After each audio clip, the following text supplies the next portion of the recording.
చిన్న చిన్న గొడవల్లో పాల్గొంటే కాస్త జరిమానా కట్టేసి బయటకు రావచ్చు అనుకునే రోజులకు కాలం చెల్లింది. మాటలు లేవు, మాట్లాడుకోవడాలు లేవు. కటకటాల వెనక్కి పంపడమే విధానంగా మారింది. కాలనీలో కులాయి గొడవ జరిగినా ట్యాబ్లో వివరాలు నమోదు చేయడం ఊచలు లెక్కించేలా చేసేంత కఠినంగా అమలవుతోంది. హైదరాబాద్ పోలీసు శాఖలో ఏడాది నుంచి అమలు చేస్తున్న ఈ పెట్టి విధానం సత్ఫలితాలనిస్తోంది. తరచూ తప్పులు చేసిన వారు జరిమానాతో బయటపడొచ్చులే అనుకుంటున్న ఆకతాయిలకు అడ్డుకట్ట వేస్తోంది. నేరం పునరావృతమైతే ఊచలు లెక్కించాల్సిందేనని పోలీసులు హెచ్చరిస్తున్నారు. యువతులను, మహిళలను వేధింపులకు గురిచేసే ఆకతాయిలపై ఈ పెట్టి విధానం ద్వారా జైలుకు పంపించేందుకు వీలు కలుగుతోంది. బంజారాహిల్స్ ఠాణా పరిధిలో 4 నిందితులకు 15 రోజుల పాటు జైలు శిక్ష పడినట్లు బంజారాహిల్స్ పోలీసులు వెల్లడించారు. నార్త్ జోన్లో ఓ వ్యక్తి కత్తి పట్టుకుని రోడ్డుపై హల్చల్ చేయగా పెట్టి కేసు నమోదు చేస్తే కోర్టు 60 రోజులు జైలు శిక్ష విధించింది.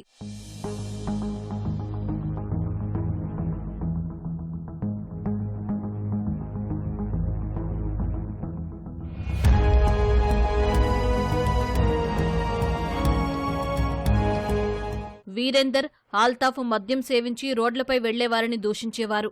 న్యూసెన్స్ కేసు నమోదైనా వారి ప్రవర్తనలో మార్పు రాలేదు.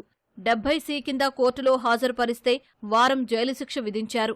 జూబ్లీహిల్స్ పబ్ యజమాని సమయపాలన పాటించకపోవడం వల్ల జరిమానా బదులు కోర్టు 6 రోజుల కారాగార శిక్ష విధించింది. ఈ పెట్టి విధానం వల్ల పోలీసులకు పనిభారం తప్పడం, నిందితుల్లో భయం పెరిగిందని north zone DCP Rohini Priyadarshini వెల్లడించారు.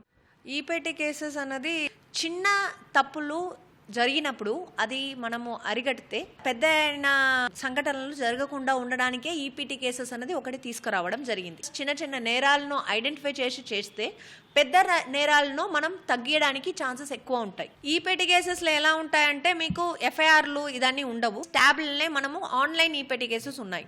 సో దాంట్లో ఎవిడెన్స్ బేస్డ్ ఉంటాయి. ఇప్పుడు ఎవరైనా తిరుగుతుంటే, ఎవరైనా కత్తి పెట్టుకొని తిరుగుతుంటే, ఏదైనా గొడవలు జరుగుతుంటే, ఏదైనా న్యూసెస్ చేస్తుంటే దాంట్లో వెంటనే ఫోటో తీసేసి క్యాప్చర్ చేసేసి, ఫోటోనో వీడియోనో క్యాప్చర్ చేసేసి దాంట్లో అప్లోడ్ చేస్తాం. Most of the time police కాకుండా వేరే వాళ్ళు ఇవ్వాలి, నాకు ఇలా ఇబ్బంది అయిందని చెప్పి ఇవ్వాలి. ఇన్వెస్టిగేషన్ చేయాలి, ఛార్జ్ షీట్ వేయాలి, దాని నంబర్ కావాలి, ఎవిడెన్సెస్, విట్నెసెస్ అన్ని పిలవాలి.